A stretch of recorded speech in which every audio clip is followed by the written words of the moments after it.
In Georgia overnight, the first words out of President Trump's mouth were not true. By the way, there's no way we lost Georgia. There's no way. That was a rigged election.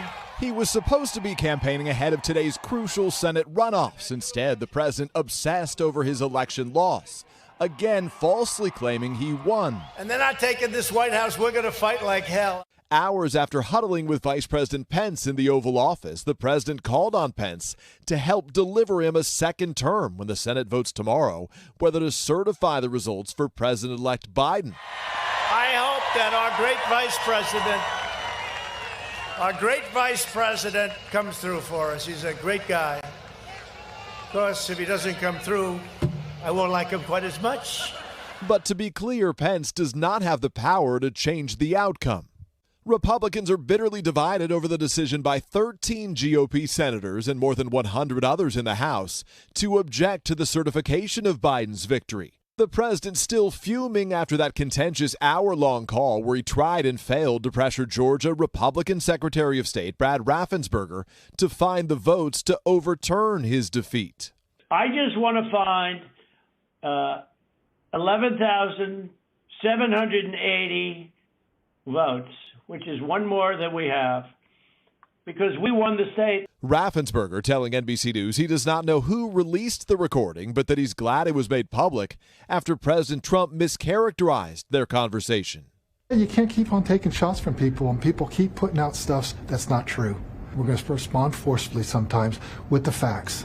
And if people can't handle the facts, I'm sorry, but those are the facts. Another top Republican state election official methodically taking apart Trump's false claims that thousands of votes were cast by dead people and unregistered voters, as well as the president's baseless claims that ballots and voting machines were tampered with. This is all easily, provably false, yet the president persists. Gabriel Sterling describing his exasperation after hearing the call. I screamed in my car at the radio talking about this because this has been thoroughly debunked. On Capitol Hill, a pair of Democrats are now asking the FBI director to open a criminal investigation into the president. It is a crime to solicit election fraud, and that's what Donald Trump did over and over again. President-elect Biden in Georgia bashing President Trump. I don't know why he still wants the job. He doesn't want to do the work.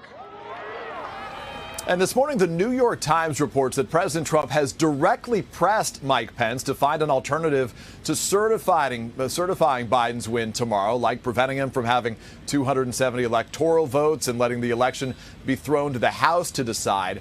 But basically, Pence has to side with his boss or with the Constitution here. And again, he does not have the power to determine the winner. Really, his role is to publicly count the electoral votes, ultimately declaring Joe Biden president-elect. Savannah? Well, that being the case, that there's nothing that the vice president can do. What's up with the pressure tactic? What's the end game there?